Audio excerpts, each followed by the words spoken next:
Good morning, all of you. Welcome to Learners Academy. Good morning. Good Good morning, morning. sir. Good morning. Good morning, sir. Good morning. Okay. तो exercise 5.4.2 हमने कर ली थी last class में and today's topic is area of A triangle. ठीक है, शुरू करें. Any queries? बोलो. नहीं तो हम शुरू करते हैं. चलो फिर हेडिंग मार्क करो, एरिया ऑफ ए ट्रायंगल. देखो, हर साल कहीं ना कहीं से घूम फिर के ये टॉपिक आ जाता है आपके सामने. एक चीज आपने नोटिस करी होगी, 9th में आया, फिर 10th में भी आया होगा, 11th में भी आया होगा, फिर वापस 12th में आ गया. मतलब ये सबसे फेवरेट टॉपिक है. मतलब जो भी कोर्स बनाता है उसका सबसे फेवरेट टॉपिक है. घूम फिर के कहीं ना कहीं से ये टॉपिक आ ही जाता है, एरिया ऑफ ए ट्रायंगल, यानी किसी ट्रायंगल का एरिया बताना. तो बेसिकली अगर अपन देखें तो एरिया ऑफ ट्रायंगल क्या होता है, बताओ बताओ. एरिया ऑफ ट्रायंगल होता है क्या है generally? Half into base into height. Half into base into height, right. This is the most genuine formula, या सबसे ज्यादा जनरल फार्मूला यही है. इसी फार्मूले से बाकी सारे फार्मूले बने हुए हैं. Half into base into height. ठीक है. और फिर शायद क्लास 10th में आया था ये वाला फार्मूला. देखो चेक करो, 10th में आया था. कब आया था? कोऑर्डिनेट ज्योमेट्री वाले चैप्टर में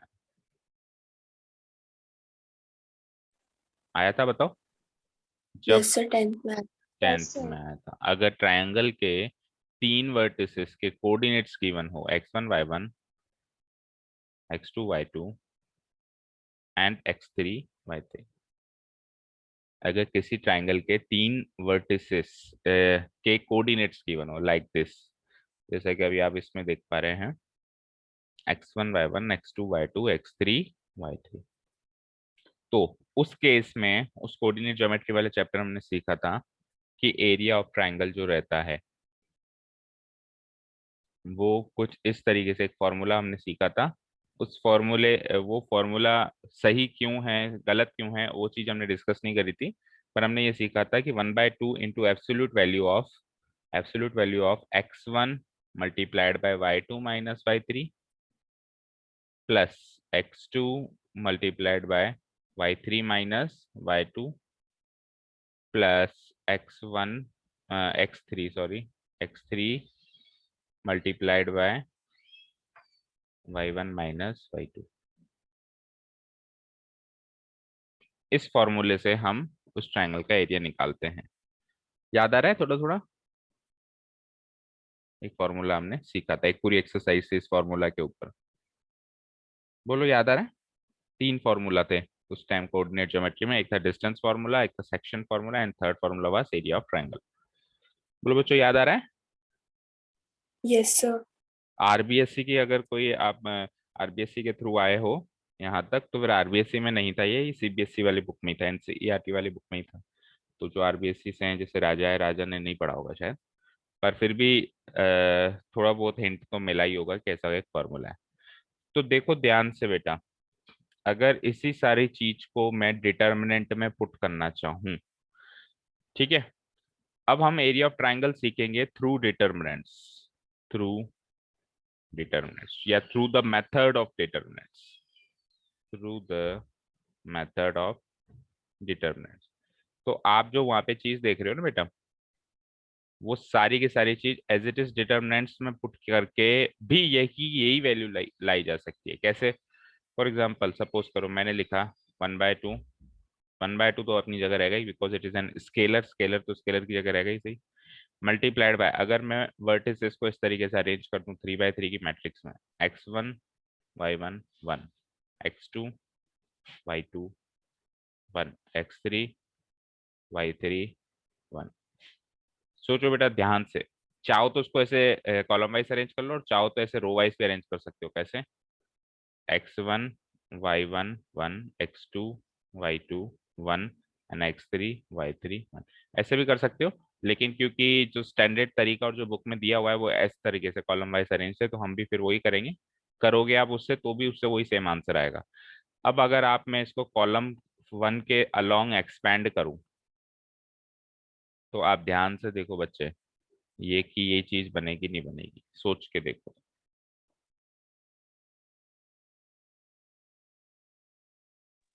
सर ये थर्ड कॉलम में 1 अपन ने सपोज किया है क्या? हाँ, 1 हमेशा आएगा, क्योंकि मुझे क्या चाहिए, y2 माइनस y3 चाहिए।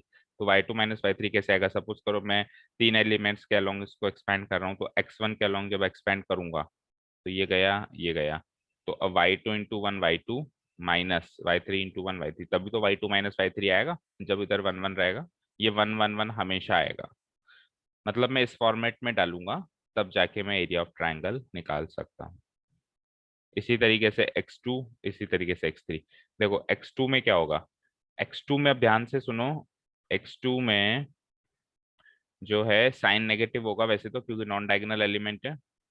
फिर क्या होगा, ये गया ये गया, y1 into one y1 minus y3 into one y3। तो जब ये माइनस का साइन अंदर आएगा तब ये x2 multiplied by y3 minus y1 हो जाएगा। चेक करो ये कि यही चीज है वहां पे, और ये प्लस हो जाएगा। समझ आ रहा है? और थर्ड एलिमेंट के अलोंग फिर जब आप चलोगे,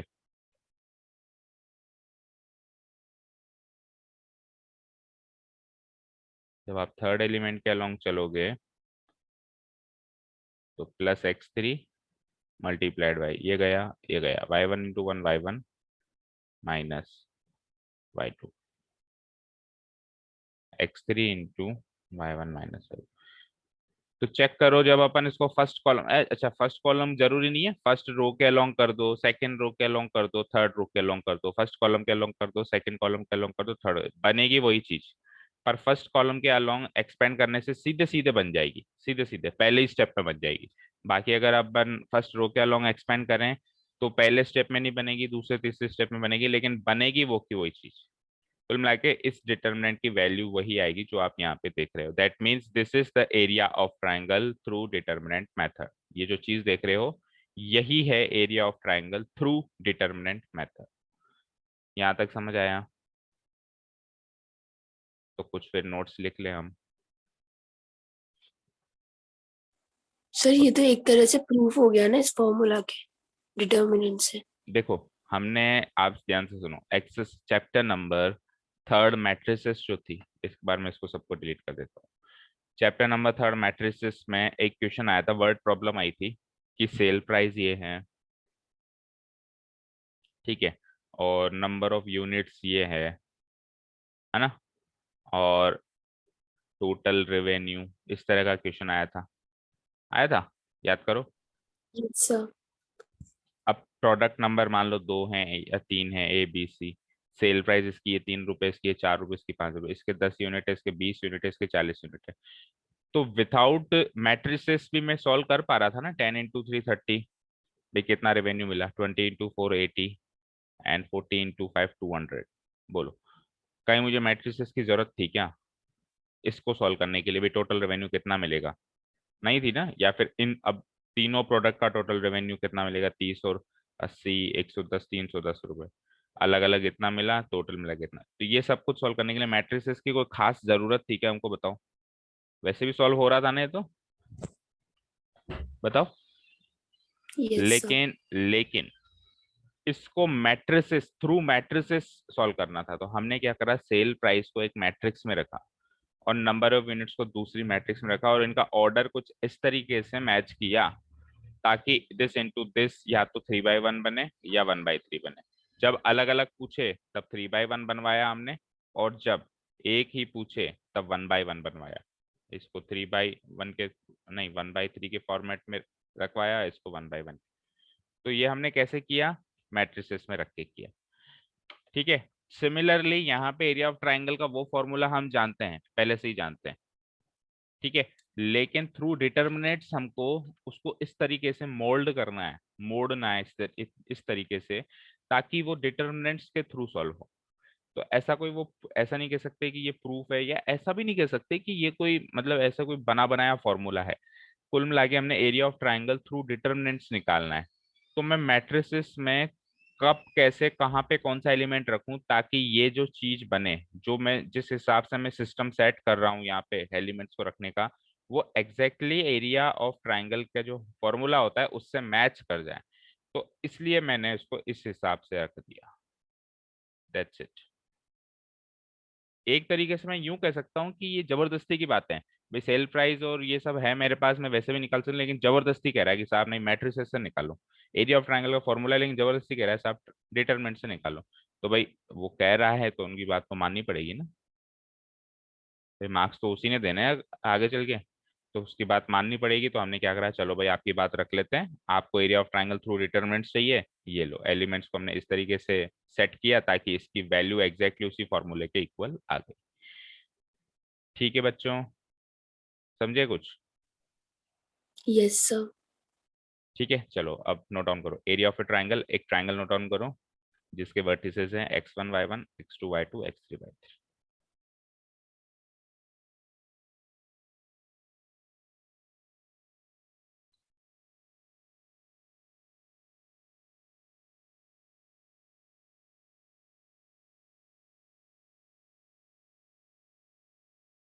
हो गया?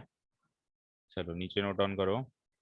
Late ABC be a triangle whose vertices are given as a x1 y1 b x2 y2 and c x3 y3। थोड़ा जल्दी से नोट करना, कुछ भी नहीं है इस टॉपिक में, बिल्कुल हलवा टॉपिक है, एक ही दिन की एक्सरसाइज, एक ही क्लास का टॉपिक है, एक क्लास से ज्यादा तो लेने का है ही नहीं इसमें कुछ। मैंने आपको कल भी बताया था कि जितनी डिफिकल्टी आनी थी वो पिछली एक्सरसाइज में आ गई। अब इस चैप्टर में या इस बची हुई एक्सरसाइजेस में इतनी ज़्यादा डिफिकल्ट ना तो कॉन्सेप्ट्स हैं और ना ही कोई डिफिकल्ट क्वेश्चंस हैं, कोई इक्के दुक्के को छोड़ दें। जितनी ज़्यादा कॉम्प्लिकेटेड टॉपिक्स भी नहीं। अब ये टॉपिक कितना आसान है, आपको एक ही बार में समझ में आ गया, एक भी जने ने डाउट नहीं पूछी, केवल एक आध जने ने कोई डाउट पूछी हो, बाकी एक भी जने ने कोई डाउट नहीं पूछी, पढ़ते ही समझ में आ गया। तो इस तरह के टॉपिक्स आएंगे। Let ABC be a triangle whose vertices are given as a x1 y1 b x2 y2 and c x3 y3। हो गया यहाँ तक? हो गया बेटा?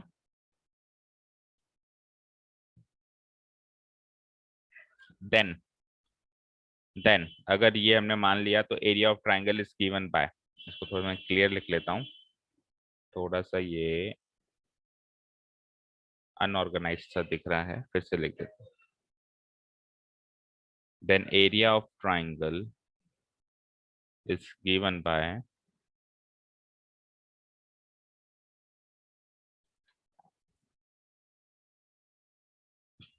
Area of triangle ABC is given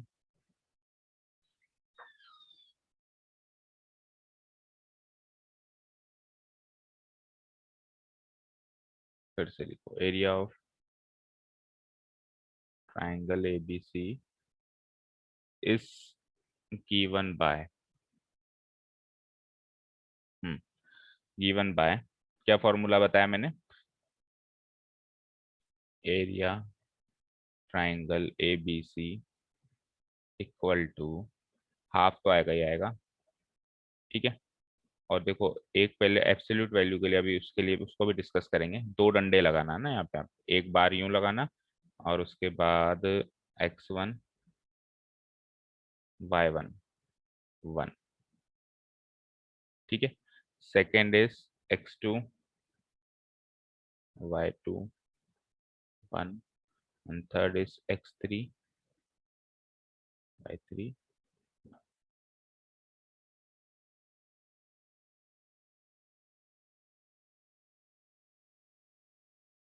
और एक डंडा आउटसाइड फिर से लगेगा। कोई बता सकता है दो डंडे क्यों लगाया मैंने? कुछ समझ में आया? सर वहां पर भी तो एब्सोल्यूट वैल्यू थी। हाँ, मतलब ये बाहर वाला डंडा एक तरीके से एब्सोल्यूट वैल्यू के लिए है, एंड अंदर वाला डंडा है ना, अंदर वाले डंडे, दोनों डंडे अंदर वाले जो हैं वो किसके लिए हैं? डिटर्मिनेंट के लिए। एंड बाहर वाले डंडे जो दोनों हैं आउटसाइड वो एब्सोल्यूट वैल्यू के लिए। अब एब्सोल्यूट वैल्यू क्या होती है तो सबको पता होगा कि हमको क्या करना है, एक तरीके से साइन को कंसीडर नहीं करना है कि प्लस या माइनस, हमको केवल वैल्यू को कंसीडर करना है।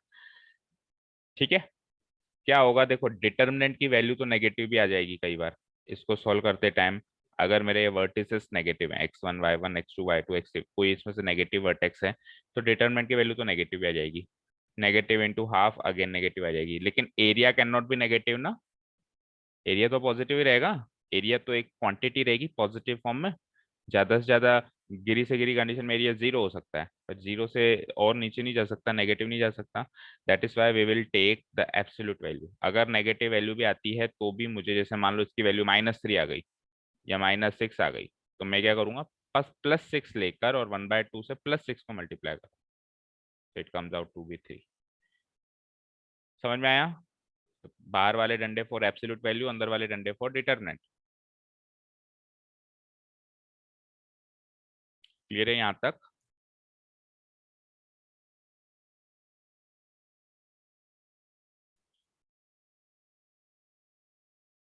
बोलो बच्चों, क्लियर है? Yes sir. Excuse me sir. बोलो बेटा। सर जो फॉर्मूला का सेकंड टर्म है x2 y3 माइनस y2 वो कैसा है? देखो, अगर मैं फर्स्ट कॉलम के अलोंग इसको एक्सपेंड करूं तो फर्स्ट एलिमेंट से जो एक्सपेंशन बनेगा वो समझ में आया? बताओ। Yes sir. अब सेकेंड एलिमेंट पे चलते हैं। तो सेकेंड एलिमेंट नॉन डायगोनल है तो नेगेटिव होगा, -x2 होगा। Yes sir. चलो इसको काटा, इसको काटा, बोलो क्या होगा, y1 into one y1 minus y3 into one y3। अब ये नेगेटिव साइन को अगर मैं पॉजिटिव करूं यानी माइनस को अंदर ले जाऊं तो ये y1 माइनस y3 जो है कम्यूटेटिव फॉर्म में y3 माइनस y1 हो जाएंगे। यही है सेकेंड वाला टर्म एक्चुअल फॉर्मूला में। सर y1 है या y2 है? y1 होगा ना बेटा, अगर बाहर 2 है तो अंदर 2 दिखाई नहीं देता, यही तो फॉर्मूला की खास बात थी। अगर बाहर 2 है ना देन अंदर 1 एंड 3 होंगे। बाहर 1 है तो अंदर 2 एंड 3 होंगे, बाहर 3 है तो अंदर 1 एंड 2 होंगे। आप देखो ना, ओके वाई सर वन आगे। Into one y1 and y3 into one y3, और फिर माइनस साइन को अंदर ले गए तो ये उल्टा होकर y3 माइनस y1। क्लियर अभी? Yes sir. ठीक है। अच्छा, अगर किसी के माइंड में ये डाउट आ रहा हो कि सर 1 क्यों लिया, because we are talking about 2 dimensional geometry.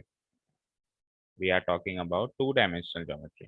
तो 2 डायमेंशनल ज्योमेट्री में हमारे पास केवल दो ही कोऑर्डिनेट से, थर्ड कोऑर्डिनेट है नहीं, जेड कोऑर्डिनेट है नहीं।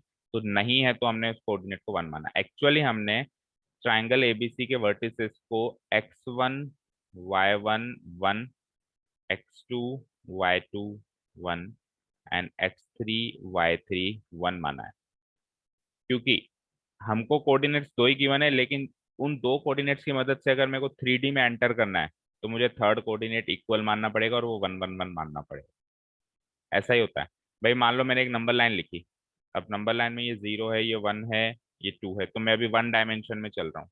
अब मैं जबरदस्ती कहूँ कि साहब इस पॉइंट को आप 2 डायमेंशन में बताओ, तो आप क्या फिर सारे पॉइंट का वाई कोऑर्डिनेट आप 1 लोगे?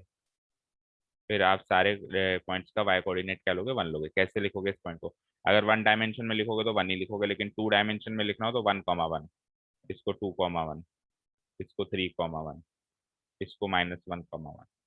जो अगला कोऑर्डिनेट है जो एक्स्ट्रा में ले रहा हूँ वो सबका 1 लेना पड़ेगा। तो यहाँ पे कोऑर्डिनेट्स दो हैं, लेकिन मैं जबरदस्ती 3D में ले रहा हूँ। 3D में ले रहा हूँ तो फिर वो जेड कोऑर्डिनेट मेरे को 1 लेना पड़ेगा। That is why. Clear?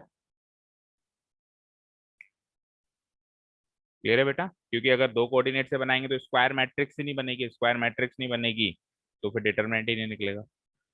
That is Y उसको 3 by 3 मैट्रिक्स बनाने के लिए मैंने जेड कोऑर्डिनेट 1 1 1 लिया। Is that clear? चलें आगे। थोड़ा बहुत 3D के बारे में पढ़ा होगा ना आपने लास्ट ईयर, अभी इस साल हम बिल्कुल डिटेल में पढ़ेंगे, चिंता मत करो, सब सीख जाओगे। यहाँ तक कोई डाउट? No sir. चलते हैं आगे। फॉर्मूला लिख लिया, ये डिटरमिनेंट फॉर्म लिख ली इसकी।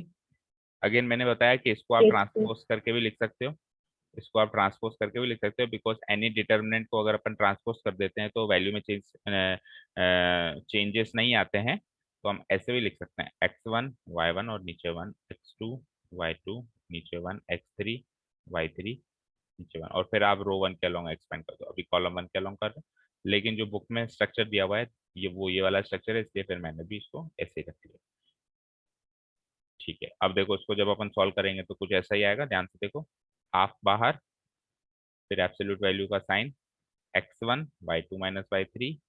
अब देखो यहाँ पे माइनस आएगा, यहाँ पे वैसे माइनस आएगा क्योंकि सेकंड एलिमेंट जो है वो नॉन डायगोनल है, first element and third element diagonal है, ये प्लस रहेगा, ये प्लस रहेगा, ये नेगेटिव रहेगा, लेकिन ये अंदर y1 माइनस y3 रहेगा, जिसको अपन जब सॉल्व करेंगे तो देखो हमको तो वैल्यू लाने से आंसर है, चाहे से आप इसको प्लस करके और इसको फ्लिप करके सॉल्व करो तो भी वही आंसर आना है, और चाहो तो आप अंदर y1 माइनस y3 रहने तो इसको नेगेटिव रख के सॉल्व करो, कुल मिला के आंसर वही आएगा। तो इसको जब अपन खोलेंगे तो कुछ इस तरीके की चीज हमको दिखाई देगी जो आप स्क्रीन पे देख रहे हैं। लिख लो, और यहाँ पे ये भी लिख लो क्या किया आपने यहाँ पे, एक्सपेंडिंग एक्सपेंडिंग अलोंग कॉलम 1,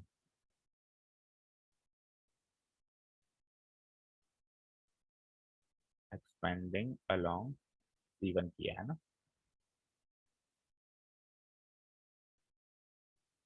और एब्सोल्यूट वैल्यू का साइन लगा के रखना।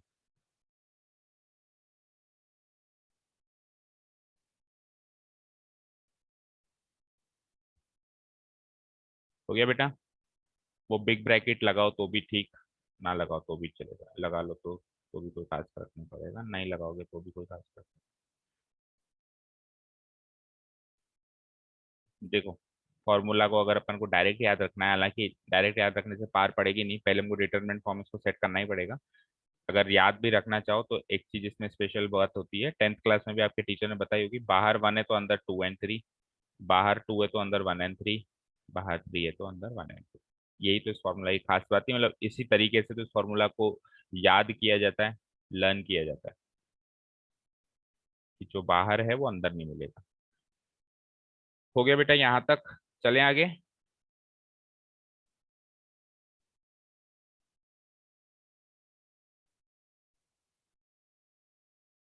अब कुछ नोट्स इस टॉपिक के बारे में।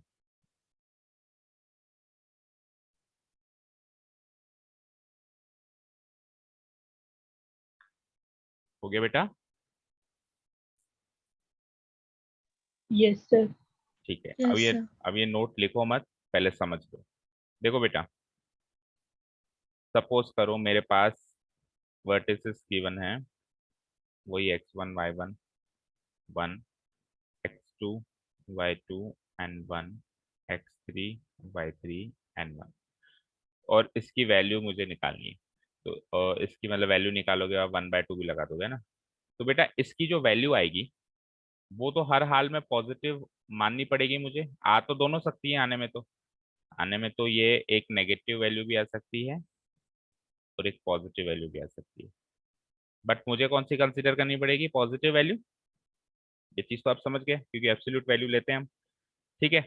लेकिन इसका उल्टा हो, सुनो इसका उल्टा हो, आपको एरिया गिवन हो और आपको यहाँ से एक एलिमेंट मिसिंग करके उसकी वैल्यू पूछे, फॉर एग्जाम्पल एक कोई भी एलिमेंट मिसिंग कर दो, x1 y1 1, x2 y2 1, और मान लो x3 मिसिंग कर दिया, उसकी जगह k डाल दिया मैंने, k y3 1, और आपसे पूछ लिया कि ये एरिया तो गिवन है साहब, अब आप k की वैल्यू निकालो, अब आप k की वैल्यू निकालो। तो जब एरिया पूछे आगे होके तब तो पॉजिटिव वैल्यू लेनी है, लेकिन जब एरिया दे दे और पीछे की साइड वापस कुछ पूछे तो एरिया की वैल्यू दोनों लेनी है, प्लस भी लेनी है माइनस भी लेनी है, क्योंकि ये के तो प्लस और माइनस दोनों हो सकता है ना, हो सकता है ये प्लस से प्लस वैल्यू देता हो या माइनस से माइनस देता हो या उल्टा भी देता हो, प्लस से माइनस वैल्यू देता हो और माइनस से प्लस वैल्यू देता हो। तो ये जो अंदर के एलिमेंट्स हैं ये तो प्लस माइनस दोनों हो सकते हैं ना, इनके ऊपर कोई रोक टोक थोड़ी ना है। तो के की मान लो दो वैल्यूज यहाँ पे पॉसिबल हो, एक प्लस या माइनस, तो दोनों निकालनी पड़ेगी, दोनों कैसे निकलेगी, जब एरिया को भी दो बार लोगे, एक बार प्लस में एक बार माइनस में। अगेन सुनो, बड़ी इजी सी बात है, एरिया पूछे तो पॉजिटिव वैल्यू लेनी है, एरिया दे दे तो पॉजिटिव एंड नेगेटिव वैल्यू दोनों लेनी है। Is that clear? बस यही चीज उस नोट्स में लिखी हुई है जो नीचे आप अभी पढ़ोगे। समझ में आया? बोलो बच्चों। Yes sir.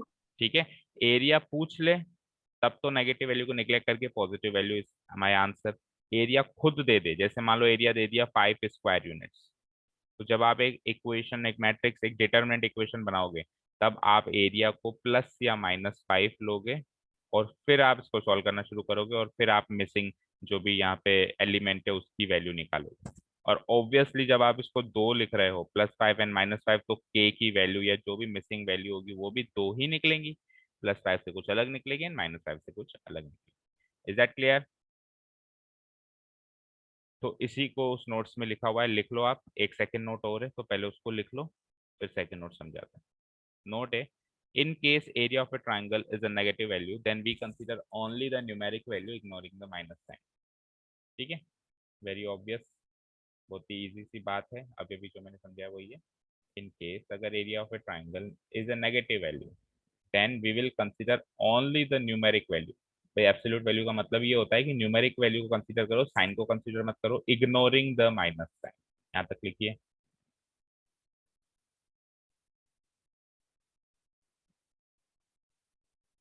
Ignoring the minus sign.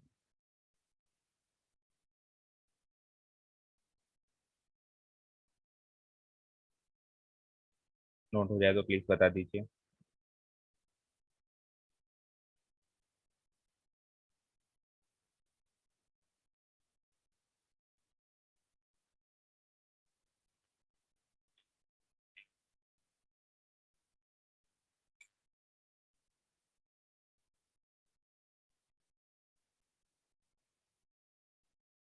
हो गया बेटा?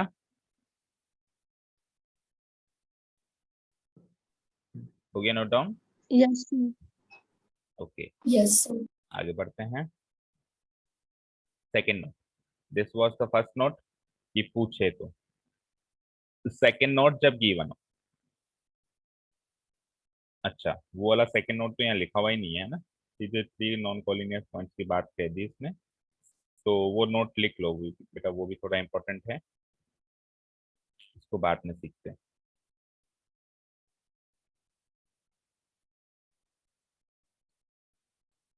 एक्चुअली वो फर्स्ट पॉइंट का ही दूसरा पार्ट है, इसी के आगे लिख लो, एक काम करो, इसी के आगे लिख लो, फर्स्ट का नाम लिख के ही उसी में लिख लो। We will ignoring the minus sign लिखा है ना, उसी के आगे लिख लो and in case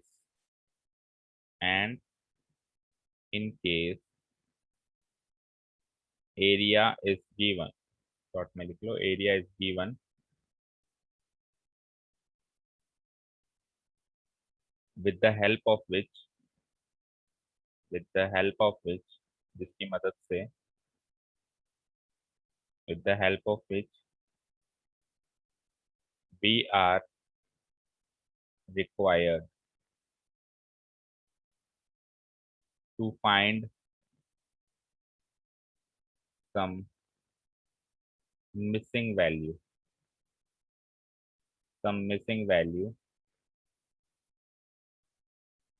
from the vertices, from the coordinates, from the coordinates of the vertices of the triangle। Triangle के वर्टिसेस के जो कोऑर्डिनेट्स हैं उसमें से कोई मिसिंग वैल्यू हमको फाइंड आउट करनी है। एरिया गिवन है, उस एरिया की मदद से फाइंड आउट करनी है।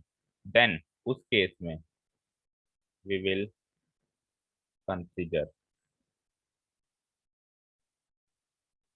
both, we will consider both the values of area। we will consider area, we will take area, we will take area both ways, both ways, positive, uh, positive and negative।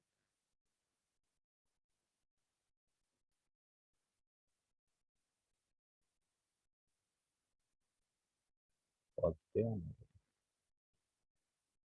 So this was our complete note number 1। हो गया note down?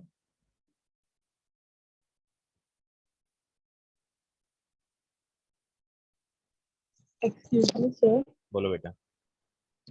Sir जो starting में है तो sir वहाँ पे area of triangle तो मुझे पॉजिटिव ही आएगा ना, यहाँ पे इज ए नेगेटिव वैल्यू का क्या मतलब है? कहाँ पे कह रहे हो? एक मिनट को, एक मिनट रुक जाओ बस।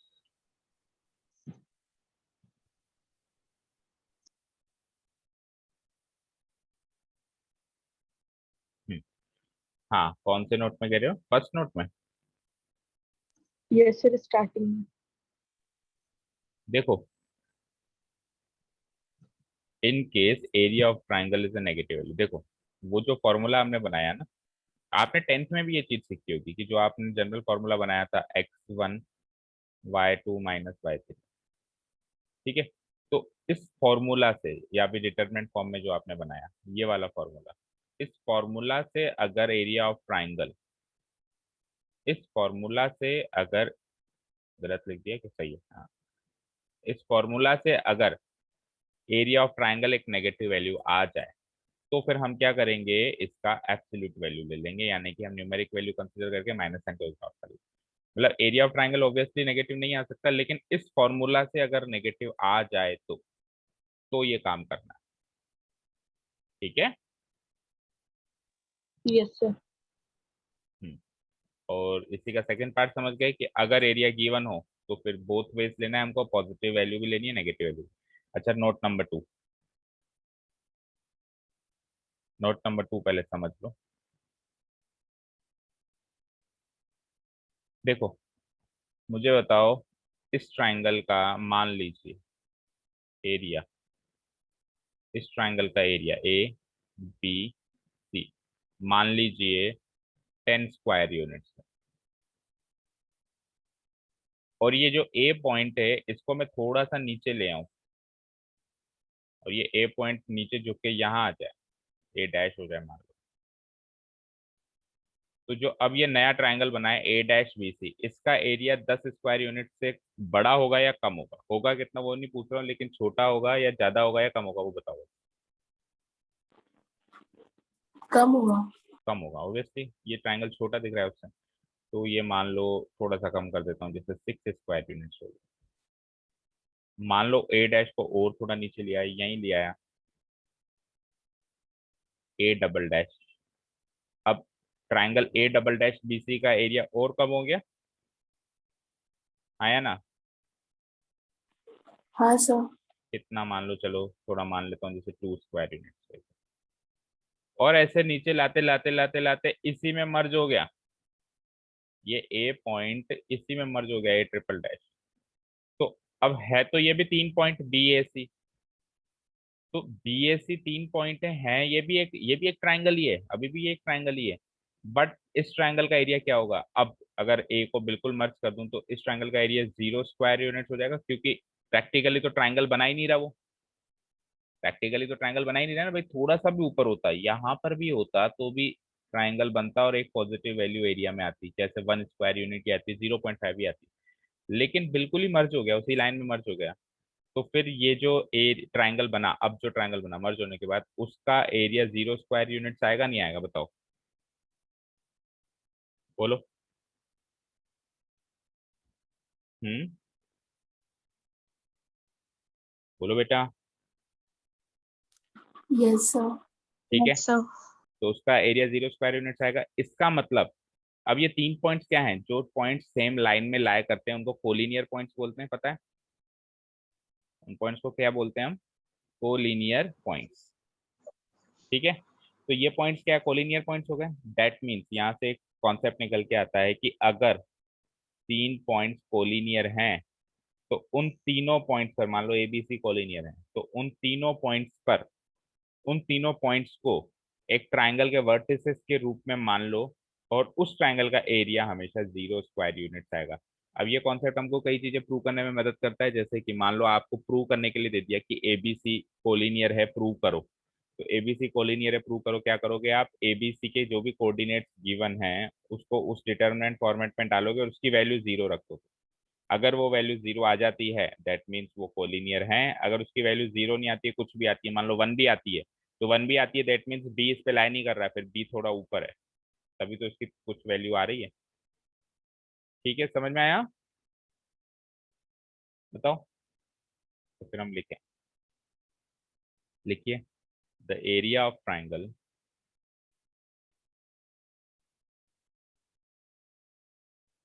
the area of a triangle formed by, एक ऐसा ट्राइंगल जो बने, किससे बने? थ्री कॉलिनियर पॉइंट्स से बने। थ्री कोलिनियर, कोलिनियर, कोलिनियर का मतलब ही होता है सेम लाइन में लाया करने वाला। को मीन्स सेम, लीनियर, इसमें देखो वर्ड आ रहा है एक लाइन, और को मतलब सेम लाइन है ना। क्या लिखा हमने? The area of a triangle formed by three collinear points is equal to zero. The area of a triangle formed by three collinear points is equal to zero. That is not number two. अब ये not number two कई बार prove करने के लिए आ जाएगा, कई बार missing value निकालने के लिए भी आ जाएगा। कि मान लो तीन पॉइंट्स दे दिए कॉलिनियर, आपको गिवन है कि कॉलिनियर है, और एक उसमें से किसी के वर्टिसेस, एक उसकी किसी के कोऑर्डिनेट्स का कोई पार्ट मिसिंग है, जैसे एक्स कोऑर्डिनेट मिसिंग है या वाई कोऑर्डिनेट मिसिंग है, आप फाइंड आउट कर सकते हो इस नोट के जरिए। हो गया नोट डाउन? बोलो बच्चों, हो गया?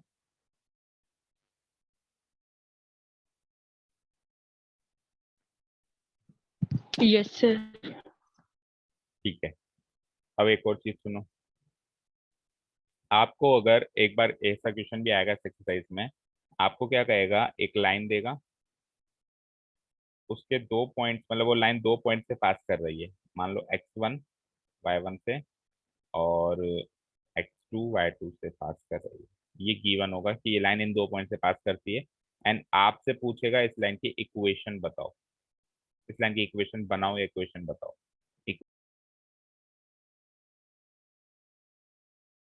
तो इक्वेशन क्या होती है? एलएचएस एंड आरएचएस का एक ऐसा सिस्टम, एलएचएस एंड आरएचएस का ऐसा सिस्टम जो हर हाल में इसके सारे पॉइंट्स को सेटिस्फाई करे, ए को भी करे, बी को भी करे, और भी कुछ पॉइंट्स इस पे हों उसको भी सेटिस्फाई करें, वही तो होती है इक्वेशन। तो एक लाइन की इक्वेशन बनाने के लिए भी कहेगा इस एक्सरसाइज में आपको, और आपको क्या देगा, वो क्या कहेगा कि ये जो लाइन है दो पॉइंट से पास होती है। Equation of A line passing through two points आपने क्लास 11th में भी सीखनी होगी कैसे बनाते हैं, है ना। तो अभी हम क्या करेंगे, डिटरमिनेंट तरीके से कैसे बनाएंगे, हम एक तीसरा पॉइंट मान लेंगे सी, और उसके कोऑर्डिनेट्स मान लेंगे एक्स वाई। ठीक है, ए बी से तो जो पास हो रही है वो तो मुझे पता है, लेकिन एक आर्बिट्रेरी पॉइंट मान लेंगे कि वो सी से भी पास हो रही है, मतलब वो बहुत सारे पॉइंट से पास हो रही है, एक सी पॉइंट और मान लेंगे जो उस पर लाया कर रहा है, जिसके कोऑर्डिनेट्स मान लेंगे एक्स वाई। अब ये ए बी सी कॉलिनियर हो गए।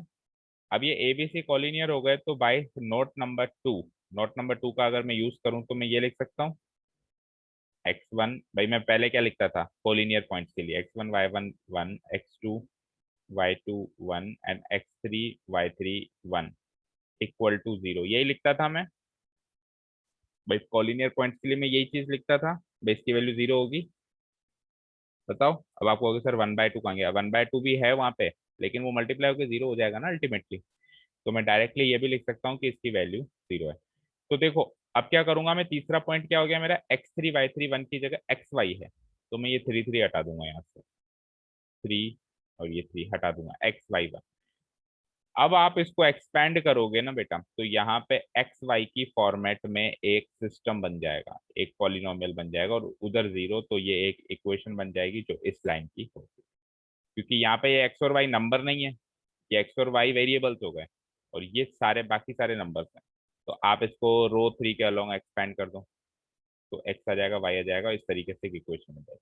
तो ये तरीका है कि अगर आपको दो पॉइंट से पास होने वाली किसी लाइन की इक्वेशन पूछ ले, आप तीसरा पॉइंट एक्स वाई उस पर मान लो और उसको इस फॉर्मेट में पुटअप कर दो, क्योंकि तीन कॉलिनियर पॉइंट्स हो गए तो इक्वल टू 0 रखना ही पड़ेगा।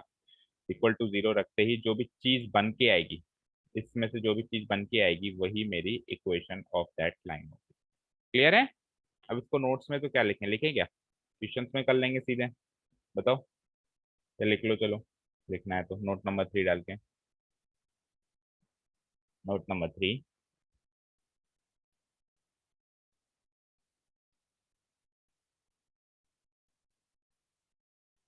ठीक है। For finding, for finding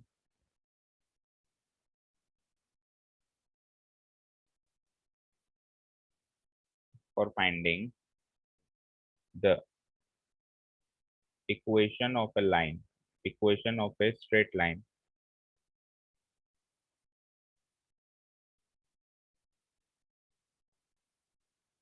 straight line passing through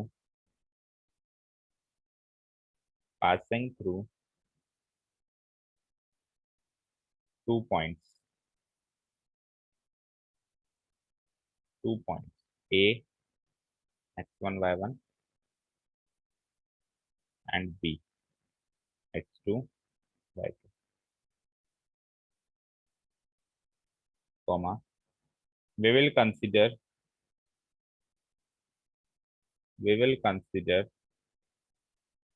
a third arbitrary point P, a third arbitrary, arbitrary का मतलब होता है माना हुआ, गिवन नहीं है, हमने मान लिया, arbitrary point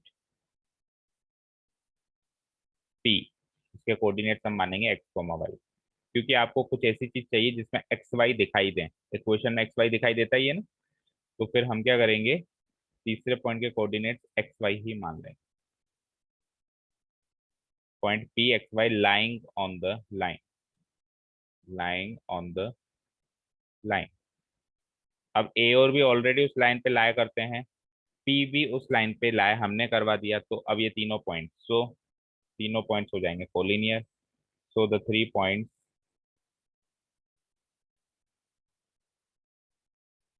so the 3 points A, इसके कोऑर्डिनेट्स हैं x1, y1, बी, इसके कोऑर्डिनेट्स हैं x2, y2, एंड तीसरा पॉइंट हो जाएगा पी, जिसके कोऑर्डिनेट्स हैं x, y,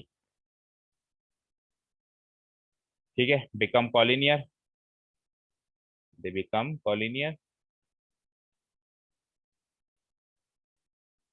P become collinear,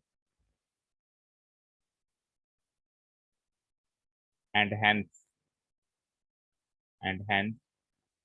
area triangle A B P, अगर ए बी पी का एरिया रखूं तो वो 0 हो जाएगा क्योंकि ये कॉलिनियर हो चुके हैं, area triangle A B P, triangle लगा दो, area triangle A B P,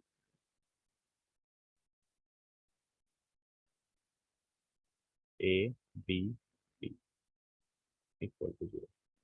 जब भी अपन एक्स वाई आर्बिट्रेरी पॉइंट मानते हैं ना, तो उसको जनरली जो स्टैंडर्ड बुक्स में दिया हुआ है हम उसको पी ही कंसीडर करते हैं। आप सोचोगे सर सी ले लेते तो एबीसी बन जाता, तो ले लेते, वैसे तो ट्राइंगल के सेक के लिए भी ट्राइंगल अच्छा दिखे एबीसी, बट जनरली जब अपन आर्बिट्रेरी पॉइंट एक्स वाई लेते हैं, आगे चल के 3D एंड वेक्टर अलजेब्रा वाले चैप्टर में सीखोगे आर्बिट्रेरी पॉइंट को हमेशा जनरली पी से ही डिनोट किया जाता है, इसलिए मैंने पी ले लिया ताकि वो अभी से आदत में डल जाए आपके, आर्बिट्रेरी पॉइंट पी ही रहेगा, ठीक है। Hence area triangle ABP is equal to 0, therefore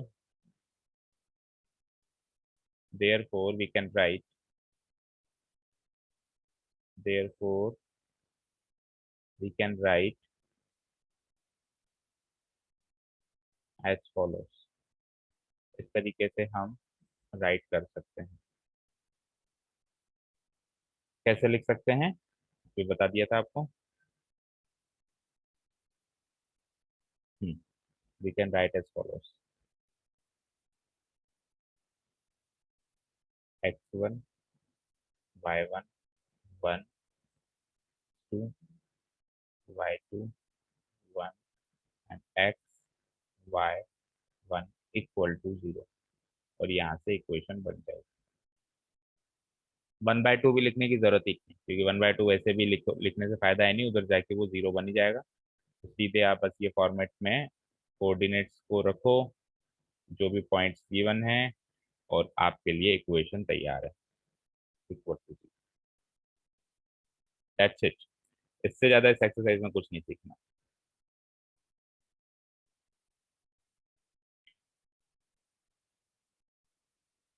हो गया यहाँ तक नोट डाउन? फटाफट से एक क्वेश्चन करेंगे 2 मिनट में। जल्दी बताओ, नोट डाउन हो गया? Yes sir. इतना लेट कैसे आए हो राजा? नहीं सर, पहले आ गए। पहले आ गए थे? हाँ। आज का पढ़ा हुआ सब सीख लिया? हाँ सर। समझ में आ गया? Yes sir. ओके, चलो क्वेश्चन करके बताओ। चलो अब राजा करके बताया क्वेश्चन। आ जाइए एक्सरसाइज नंबर 4.3। छोटी सी एक्सरसाइज है, 5 ही क्वेश्चन। देखो एक्सरसाइज 4.3 क्वेश्चन नंबर 1 है, find the area of triangle with vertices at the point given in each of the following. आपको 3 वर्टिसेस गिवन है, ए बी सी या पी क्यू आर, कुछ भी ट्रायंगल मान सकते हो। इसके आपको एरिया निकालना है। Very general very basic question है पहला। फटाफट से करते हैं, कैसे करेंगे? Start writing. here the vertices of the triangle are given as of the triangle are given as ABC मान लेते हैं, वही सबसे इजी लगता है हमको। तो क्या क्या है? 1,0 है पहले, कॉमा B है 6,0 एंड थर्ड वर्टेक्स C है 4,3। ठीक है। Now area of triangle ABC is given by is given by obviously आप वैसे जनरली इसको किसी भी तरीके से करो, लेकिन डिटरमिनेंट का चैप्टर चल रहा है तो हम डिटरमिनेंट वाले तरीके से करेंगे। Given by area area triangle ABC equal to half. ठीक है। इसको उसमें रख दो आप। तो कैसे लिखोगे? 1,0 है तो 1,0 और 1, 1 तो लगेगा ही लगेगा कॉलम थर्ड में। 6,0 को कैसे लिखोगे? 6,0 1 एंड 4,3 1। ठीक है, डिटरमिनेंट भी आएगा और एब्सोल्यूट वैल्यू भी आएगी। थोड़ा डंडा बड़ा कर दिया करो उसका ना, एब्सोल्यूट वैल्यू का। ठीक है, अब अपन एरिया फाइंड आउट कर रहे हैं, गिवन नहीं है। एरिया हम फाइंड आउट कर रहे हैं, किसी चीज की वैल्यू फाइंड आउट कर रहे हैं, तो एब्सोल्यूट वैल्यू लगा देंगे ताकि ये चीज हो जाए कि हम पॉजिटिव वैल्यू लेंगे। 1/2 इंटू एब्सोल्यूट वैल्यू ऑफ। ठीक है, अब अंदर आपकी इच्छा है बेटा, आप रो 1 से करते हो एक्सपेंड, रो 2 से रो 3 से, या कॉलम 1 से कॉलम 2 से कॉलम 3 से। बताओ सबसे ज्यादा फायदा कैसे करने में होगा? सबसे कम मेहनत कैसे करने में कॉल होगी? कॉलम 2, क्योंकि 2 एलिमेंट्स 0 हैं तो केवल एक ही एलिमेंट को सॉल्व करना पड़ेगा मुझे, है ना। तो जल्दी से कर दो 3 के according, and 3 non diagonal element है। 3 नॉन डायगोनल एलिमेंट, तो ये -3 हो जाएगा मल्टीप्लाइड बाय ये गया ये गया, 1 1 जा 1 -6 1 जा 6। ठीक है, 1 -6, इसको सॉल्व कर लो बस। Equal to half into absolute value of -3 into, पहले ढंग से सॉल्व करना, पहले एब्सोल्यूट वैल्यू देखते ये माइनस प्लस मत कर देना।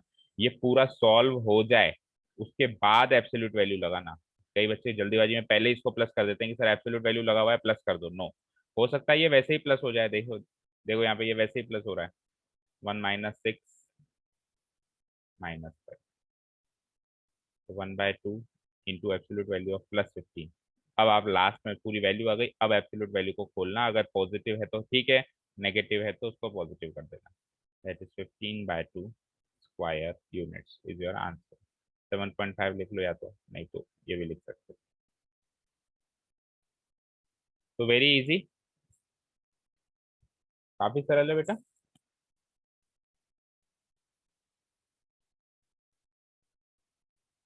क्लियर है ना? बोलो, कोई डाउट? No sir. बढ़ते हैं आगे। तो इसके बचे हुए 2 क्वेश्चन होमवर्क मार्क कर लीजिए जल्दी से।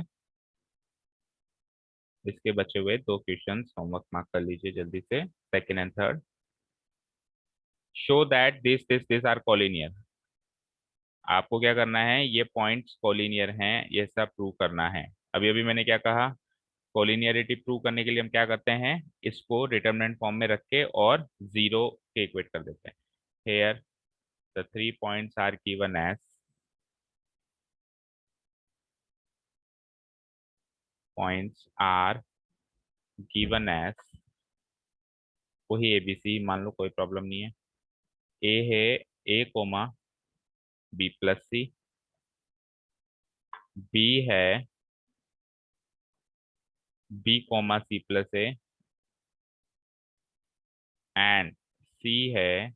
अब ऑब्वियसली आप डिटरमिनेंट निकाल रहे हो ना बेटा, तो आप प्रॉपर्टीज को यूज कर सकते हो, कोई किसी ने मना नहीं किया है। पिछले क्वेश्चन में भी कर सकते हो, लेकिन पिछले क्वेश्चन में वैसे ही इजीली एक्सपैंड हो रहा था वो। लेकिन अगर आपको लगता है यार बड़े न्यूमेरिकल्स आ गए, तो आप प्रॉपर्टीज को यूज करके छोटा कर सकते हैं। The 3 points are given as this. आपको शो करना है कि दे आर कोलिनियर। ठीक है, नाउ एक बार हम एरिया ऑफ ट्राइंगल एबीसी निकालते हैं। Area of triangle ABC is given by, जैसे पहले निकाला था सेम वैसे ही। कैसे निकालोगे, एरिया ट्राइंगल एबीसी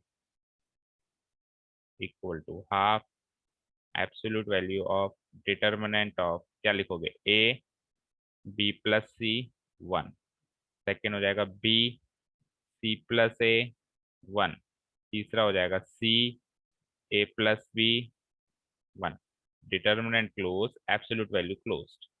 इसका एरिया निकालने चलते हैं अपन। तो देखो हाफ, देखो मैं यहाँ पे प्रॉपर्टी लगा देता हूँ, एक्सपेंड करने से भी बच जाऊंगा। कैसे, देखो अगर मैं कॉलम 1 एंड कॉलम 2 को जोड़ दूं, तो हर जगह ए प्लस बी प्लस सी आ रहा है, आ रहा है नहीं आ रहा है, बताओ बोलो। हर जगह ए प्लस बी प्लस सी आ रहा है नहीं आ रहा है। Yes sir. और उसको कॉलम 1 में ही रख दो चाहे से, या कॉलम 2 में रख दो, जहाँ भी आप रखना चाहो। कॉलम 1 में रख देते हैं। Applying applying column 1 changes to column 1 plus column 2। तो जहाँ पे आपको दिखे आप लगा सकते हो, ऐसा नहीं कि प्रॉपर्टीज वाली एक्सरसाइज आएगी तो ही लगाएंगे, ऐसा कोई जरूरी नहीं है। तो यहाँ पर भी A plus B plus C, यहाँ पर भी A plus B plus C, और यहाँ पर भी A plus B plus C. ठीक है, सेकेंड एंड थर्ड कॉलम को लिख लो, B plus C plus A and A plus B, 1 1 1, determinant close absolute value close. ये आ गया मेरा। अब देखो आप column 1 and column third proportional है, कॉलम 1 एंड कॉलम थर्ड। अगर इसमें से ऐसे भी देख सकते हो, देखो अगर इसमें से मैं ए प्लस बी प्लस सी बाहर ले लूँ कॉलम 1 से, तो ये 1 1 1 हो जाएगा। तो कॉलम 1 एंड कॉलम 3 आइडेंटिकल हम शक्ल्स हो जाएंगी। और नहीं तो प्रोपोर्शनल वाली भी प्रॉपर्टी हमारे पास, प्रोपोर्शनल हो तो भी जीरो होता है अगर कॉलम 1 एंड कॉलम 3 प्रोपोर्शनल है, because A plus B plus C divided by 1, A plus B plus C divided by 1, A plus C same ratio बन रहा है, तो फिर इसकी वैल्यू जीरो है हेयर। या फिर सीधे लिख सकते हो 1/2 into zero, 1/2 into zero. Reason लिख देना, column 1 because column 1 and column 3 are proportional. और चाहो नहीं समझ में आ रहा है ये सब कुछ, तो भैया एक्सपेंड कर लेना, एक्सपेंड करने से भी वो जीरो ही आना है, equal to zero square units. Here here area triangle ABC equal to zero square units. Hence points A B C are collinear, prove हो जाएगा। Points A B and C are collinear, hence prove.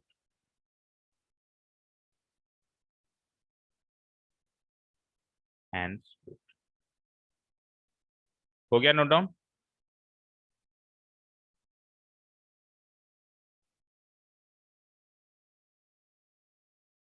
हो गया बच्चों। Next class कितने बजे है? 6:15। 6:15 पे है, तो जाना पड़ेगा आपको। एक काम करो, जिसकी क्लास है, मेरे हिसाब से सबकी होगी है ना, आप जा सकते हो, एक काम करो 5 मिनट का और मैं कंटिन्यू कर रहा हूँ क्लास को, आप बाद में लास्ट में वीडियो देख लेना, है ना। ये मुश्किल से 5 मिनट में हो जाएंगे 2 क्वेश्चन। आप लास्ट की 5 मिनट की वीडियो देख लेना। कुल मिला के ये एक्सरसाइज 1 आज आपको पूरी करके लानी है होमवर्क में, जो भी इसमें पोर्शन बच रहा है। जैसे थर्ड का एक पार्ट करा दूंगा, सेकंड आप कर लेना, फोर्थ का एक पार्ट करा दूंगा, और फिर ये 3 क्वेश्चन अभी मैं 5 मिनट की वीडियो में मैं बना रहा हूँ। आप चाहो तो जा सकते हो, है ना, लीव कर सकते हो और अगली क्लास में जा सकते हो। ठीक है बच्चों, क्लियर या नहीं जाना बताओ, ओके सर। पढ़ के जाना है। फिर आपको ऑफलाइन जाना होगा तो आप लेट होंगे ना, इसलिए कह रहा हूँ।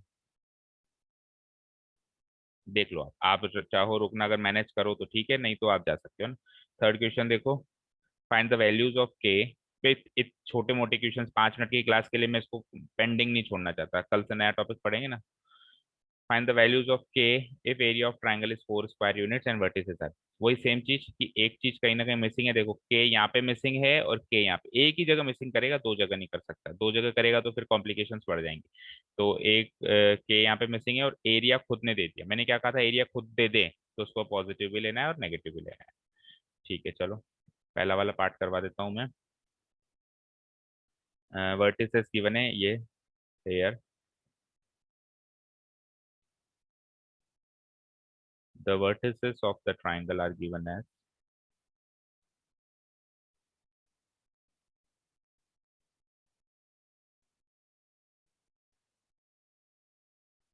are given as a है k0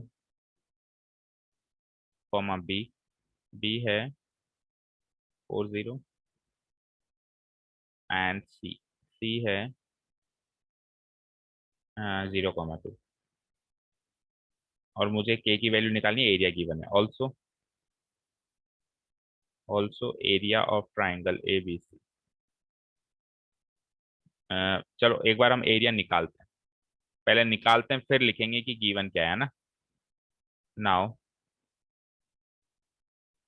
area of triangle ABC is given by, पहले निकाल लेते हैं हम, है ना, is given by area triangle ABC equal to 1/2 into absolute value of determinant of k0 है सबसे पहला vertex, k01, second vertex is 40 तो 401, थर्ड वर्टेक्स इज 02 तो 021। 3/3 की मैट्रिक्स में एक ही एलिमेंट मिसिंग देगा, दो नहीं दे सकता। दो देगा तो फिर एक्स्ट्रा इन्फॉर्मेशन और देगा। तो निकाल लेते हैं हम एरिया 1/2। और बताओ कौन से, एक्सपेंडिंग अलोंग कॉलम 2 कर देता हूँ इसको भी, ठीक है। तो 2 का हो जाएगा -2, ठीक है। एक्सपेंडिंग अलोंग कॉलम 2 में 2 के अलोंग में एक्सपेंड कर दूंगा, ये गया ये गया, और 2 नॉन डायगोनल एलिमेंट है तो -2 हो जाएगा। मल्टीप्लाइड बाय क्या होगा, k बन जा k, -4 बन जा 4। इसको सॉल्व करते हैं, equal to half absolute value of, अंदर क्या बनता है पहले तबियत से अंदर सॉल्व करो, है ना। अंदर सॉल्व कर लो तबियत से, इट बिकम्स -2 इंटू k-4, तो ये हो जाएगा -2k +8। ठीक है, अब ये एब्सोल्यूट वैल्यू के अंदर है। अगर ये एब्सोल्यूट वैल्यू के अंदर है तो एक बार तो ये खुलेगा जब -2k +8 से खुलेगा, और एक बार जब ये खुलेगा तो उल्टा 8 -2k से खुलेगा। तो इस तरीके से k की दो वैल्यूज आ जाएंगी। ठीक है, ये हमारे हिसाब से एरिया आ गया। But area of triangle ABC is given as कितना गिवन है, 4 square units, 4 square units. So 1/2 into absolute value of -2k +8 equal to 4। अब देखो बेटा दोनों तरीके हैं, मैंने आपको क्या कहा, इसको दोनों लेना है, प्लस लेना है माइनस लेना है। तो या तो आप इसको प्लस माइनस ले लो, या फिर इसको प्लस माइनस ले लो, दोनों में से किसी एक। अगर इसको +-4 ले रहे हो तो उसको फिर एज इट इज खोल लो -2k+8 से, और अगर इसको अगर आप दोनों वेज में खोल रहे हो पॉजिटिव एंड नेगेटिव तो फिर उसको पॉजिटिव ले लो, केवल 4। तो कॉन्सेप्ट वाइज तो चीज वही हो रही है कि एरिया दोनों केस में कंसीडर किया जा रहा है। कॉन्सेप्ट वाइज तो ये प्लस और माइनस में खुल रहा है, लेकिन प्रैक्टिकली देखें तो इक्वेशन सॉल्व करते टाइम मेरे लिए ज्यादा इजी ये है कि इसको प्लस माइनस में खोलो, उसको 4 को एज इट इज रहने दो। वो ज्यादा अच्छे से समझ आ रहा है। तो कर देते हैं अपन, 1/2 को तो पहले उधर ले जाओ, तो ये बन जाएगा एब्सोल्यूट वैल्यू ऑफ -2k+8, और 1/2 उधर जाके 4 2 जा 8 हो गया इम्प्लाइज। अब मैं इसको खोल देता हूँ, देखो -2k+8 एक बार तो एज इट इज खुल जाएगा, और एक बार -2k+8 से खुलेगा। अरे इक्वल टू 4 8 तो लिखूं, इक्वल टू 8, और एक बार -2k+8 से खुलेगा, इक्वल टू 8। तो देखो वही बात है ना, यहाँ पे इस माइनस को उधर ले आओ तो ये -8 हो गया। तो कुल मिला के बात तो वही होगी कि ये प्लस और माइनस में चल रहा है। अगर मैं -2k+8 को सेम रखूँ तो ये हो जाएगा, दोनों को सॉल्व कर लो और आपको पास दो वैल्यूज आ जाएंगी के की। यहाँ से क्या आएगा, -2k equal to 8 -8 that is equal to 0। और सेकेंड केस में आप क्या करोगे, इसको सॉल्व कर लो माइनस साइन को, तो 2k-8 हो गया इक्वल टू 8। यहाँ से k की वैल्यू आ जाती है 0, साइमल्टेनियसली दोनों को सॉल्व करते जाओ 0। वहाँ से k की, यहाँ से पहले 2k को सॉल्व करो, 8 + 8 16, और k की वैल्यू 16/2 यानी कि 8। तो k की दो वैल्यूज वहाँ पे पॉसिबल है, दोनों ही वैल्यूज से area of triangle 4 square units आ सकता है। Therefore the possible values of k are of k are 0 और 8। याद रखना 0 और 8 लगाना, क्योंकि k की एक बार में तो एक ही वैल्यू ले सकते हैं हम। एंड मत लगा देना, यहाँ पे 0 एंड 8 लिख देते हैं कई बार बच्चे, इतनी सी चीज के आधा नंबर काट लेता है वो। 0 एंड 8 का मतलब k की वहां पे दो वैल्यूज, तो डिटरमिनेंट में आपके k की वैल्यू 0 एंड 8 दोनों रखोगे क्या? या तो 0 रखोगे या 8 रखोगे। 0 रखोगे तो भी एरिया 4 आना है, और 8 रखोगे तो भी एरिया 4 आना है। तो एक बार में एक ही रख सकते हैं, सो विल राइट 0 और 8। छोटी मोटी चीजों का ध्यान रखेंगे मेन बोर्ड एग्जाम्स के लिए। So this is how we find any missing value among the coordinates or vertices of a triangle when area is already given. मेरे हिसाब से काफी क्लियर होगा ये। बोलो प्रियांशी, आप रुके हुए हो, समझ में आया? Yes sir. ओके, आप ऑनलाइन ज्वाइन करोगे क्या नेक्स्ट क्लास को? सर हम फिजिक्स के नहीं जाते। अच्छा, फिजिक्स जाते ही हैं, ओके फाइन। क्वेश्चन नंबर 4 देखो, find the equation of a line joining these two points using determinants. Same वही चीज जो लास्ट कॉन्सेप्ट सिखाया था कि अगर एक स्ट्रेट लाइन दो पॉइंट से पास कर रही है, इसका सेकेंड होमवर्क मार्क कर ही लेना ऑब्वियसली। फोर्थ का फर्स्ट देखो, एक स्ट्रेट लाइन दो पॉइंट से पास कर रही है, उसको यूजिंग डिटर्मिनेंट्स आपको क्या करना है, इक्वेशन बनानी है। फटाफट से देखते हैं। Here it is given that a straight line passes through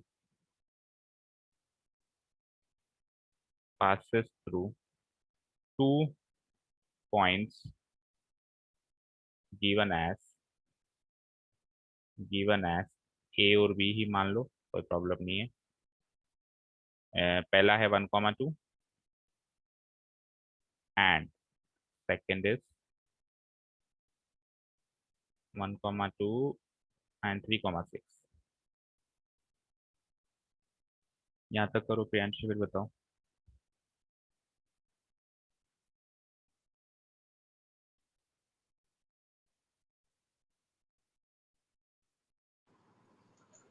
हो गया सर। हो गया? Yes sir. ठीक है, नेक्स्ट देखो, straight line passes through 2 points given as A and B. These are given. तो मुझे यूजिंग डिटरमिनेंट्स इक्वेशन बनानी है।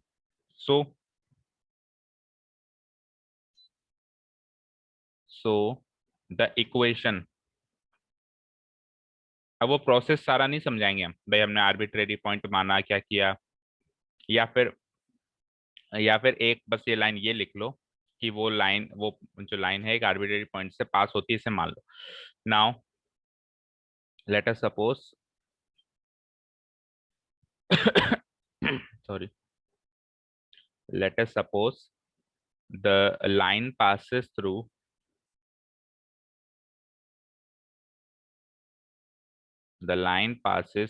a third arbitrary point P जिसके कोऑर्डिनेट्स x, y है। अब बस सीधे इक्वेशन लिखना शुरू कर देंगे। So the equation of the given line, the equation of the line is given by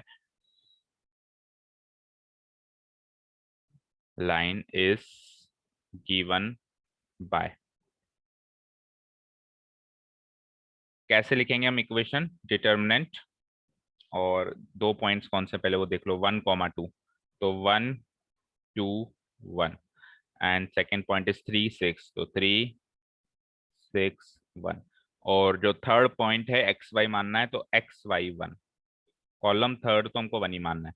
1/2 भी लिखने की जरूरत नहीं है क्योंकि 0 लिख रहा हूँ, और एब्सोल्यूट वैल्यू भी लगाने की जरूरत नहीं क्योंकि 0 लिख रहा हूँ।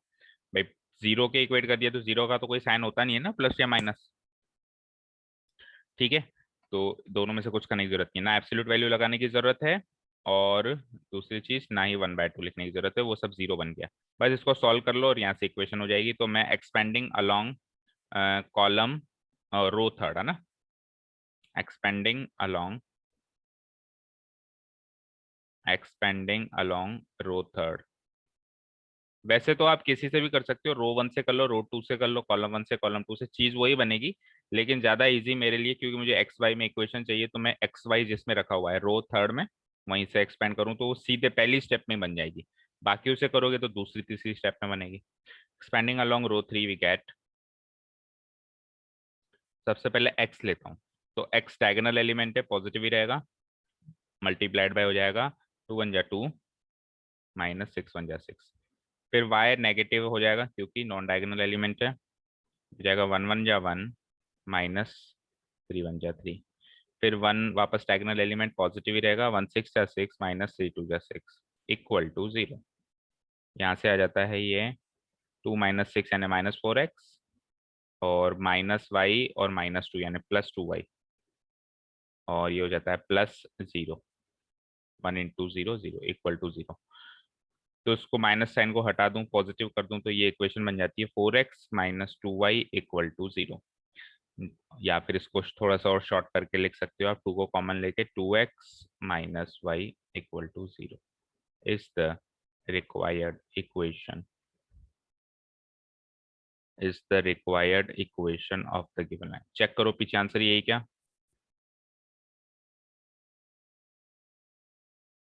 चेक करो बेटा, of the given line. Check it fast.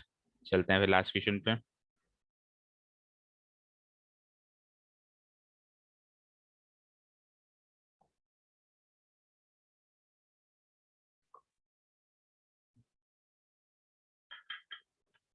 बोलो बेटा प्रियांशी, करेक्ट है?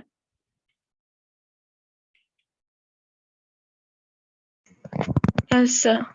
ओके, चले आगे, नोट डाउन कर लिया ना आपने? Yes sir. Okay, quickly finish करते हैं। लास्ट क्वेश्चन देखो, if area of triangle is this, vertices is this, find the value of k। तो सेम यही वाला क्वेश्चन आ गया, ये थर्ड वाला, मार्क करो होमवर्क। ठीक है, एरिया जैसे उसमें 4 स्क्वायर यूनिट्स दे रखा था, इसमें 35 स्क्वायर यूनिट्स हैं, और वर्टिसेस जैसे ये 3 दे रखी थी, ये 3 वर्टिसेस हैं, वही एक ही जगह पे k मिसिंग है, k की वैल्यू निकालनी है। ऑब्वियसली 2 वैल्यूज निकलेंगी, कोई भी 2, यानी कि C और D में से आंसर होगा, ये आपको पता। देखो ऐसा नहीं है कि B भी नहीं हो सकता और A भी नहीं हो सकता, क्यों? क्योंकि कई बार क्या होगा कि 2 वैल्यूज निकली और दोनों सेम निकली, यहाँ से भी +12 निकली, यहाँ से भी +12 निकली, दोनों से +12 निकली, तो फिर A ही आंसर मार्क करना पड़ेगा। तो ऐसा देखते ही फर्स्ट इंप्रेशन से ये मत डिसाइड कर लेना कि A and B are wrong, हो सकता है वो भी सही हो, लेकिन ज्यादा चांसेस है कि अलग अलग ही वैल्यूज निकलती हैं, तो C और D के ज्यादा चांसेस होने के। कुल मिला के आपको तो सॉल्व करना है और आंसर लाना है। कर लोगे बेटा? Yes sir. ओके, सो आज का होमवर्क में रिवाइज करवा देता हूँ। कुल मिला के एक्सरसाइज नंबर 4.3 पूरी करनी है। फर्स्ट का second and third part, third पूरा सेकंड पूरा करवा दिया मैंने, थर्ड का सेकंड पार्ट, फोर्थ का second part and fifth question आपको करना है। Is that clear? Yes sir. So this was the topic area of triangle which we discussed in today's one short video. और इतना ये डिजर्व करता है, इससे ज्यादा इसको डिजर्व भी नहीं करता है कि इससे ज्यादा हम इसको इस टॉपिक को टाइम दें। बट याद रखना बेटा, एवरी टॉपिक इज इम्पोर्टेंट। ऐसा नहीं कि छोटा सा टॉपिक एक ही दिन में हो गया तो हम इसको इम्पोर्टेंस ना दें। सारी चीजें याद रखनी है कि क्या पता 4 नंबर का क्वेश्चन कल को इसी में से उठ के आ जाए, तो इम्पोर्टेंस देनी है। बट ईजी सा टॉपिक है, फिर भी कोई डाउट हो तो आप पूछ लेना। Tomorrow we will start minors and cofactors anyhow, so you can leave the meeting now. Thank you so much for listening to us. Have a nice day and keep learning.